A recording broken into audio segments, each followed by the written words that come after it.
I was coming up to this part of the country to set up a recorder, so I was travelling along the Interlaken Road, and I came up the hill and I looked down and I saw this lovely lagoon that was full of rushes, reeds, just typical bittern habitat.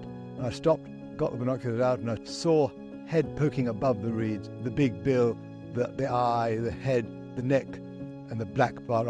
I'd had enough experience to be able to pick that up very easily. A very special moment in my whole birding life. My name is Jeff Shannon. I'm originally a physician, doctor, but my interest throughout my life has been birds.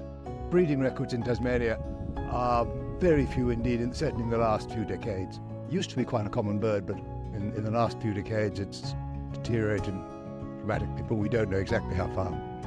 So in 2013, the dam here at Lagoon of Islands was decommissioned and pulled down, and we set about recreating the natural hydrology in the lake, which has in turn brought back the native vegetation. So I was contacted in 2022 by a member of the call tracker team, wanting to tell me about the program and also suggesting that the Lagoon of Islands was a high priority site to be monitored and whether we would be interested in partaking in the program. Here at Lagoon of Islands, I had started to wonder about the return of the bittern here. We hadn't had records here since the early 1980s. Call Trackers program is a citizen science program managed by the Bookend Trust. It's focused on identifying noisy but elusive species in the wild. So the bittern call is very distinctive. We've been lucky enough to hear it call a few times today, which is a privilege.